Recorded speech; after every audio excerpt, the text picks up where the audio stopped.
Think about the dozens of websites you scroll through every single day.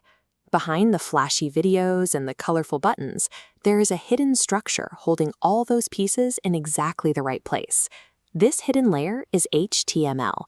It acts like a digital naming system that identifies every piece of information on a page, so your browser knows how to display it. Because its job is to label content rather than perform calculations, we call it a markup language. You use it to tell the computer, this is a title, or this is a link. To understand how it works, imagine you're building a house. HTML is the concrete and wooden framework.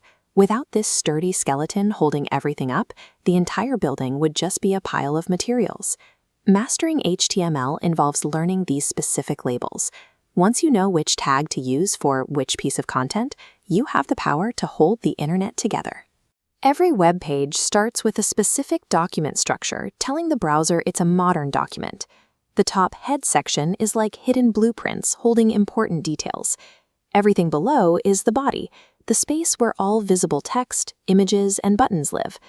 To put things inside that body, we use tags. Think of these as individual bricks. As you can see here, most tags come in pairs, an opening tag to start the element and a closing tag to end it. We wrap these tags around our text to define it. It's how we tell the browser, treat this specific sentence as a paragraph. Some tags are simpler and stand completely on their own. For example, when you want to show an image, you use a single tag that doesn't need to wrap around any text. We can also add extra instructions inside the opening tag, called attributes. These provide the specific details, like the web address for a link or the file name for a photo. By stacking these tags correctly inside the body, you transform an empty digital lot into a structured, organized space. In the early days, developers built websites using just one generic type of box for everything. It worked, but it was like a house where every room looked identical. You couldn't easily tell the kitchen from the bedroom.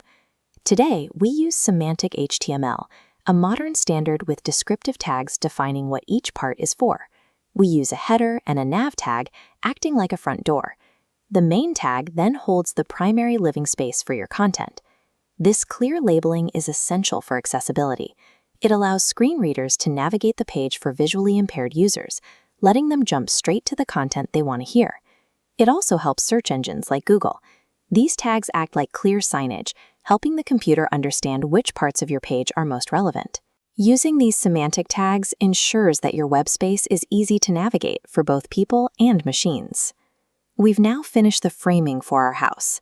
The structure is in place, and every room is correctly labeled. Technically, the website is fully functional.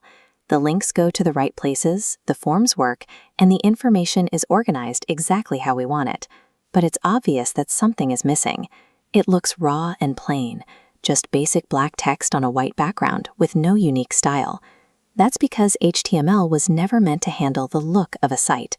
For that, we need to bring in the digital painters and interior designers. HTML gives us the essential, meaningful structure. In the next video, we'll see how CSS brings in the color and layout to finish the job. I'll see you in Chapter 3.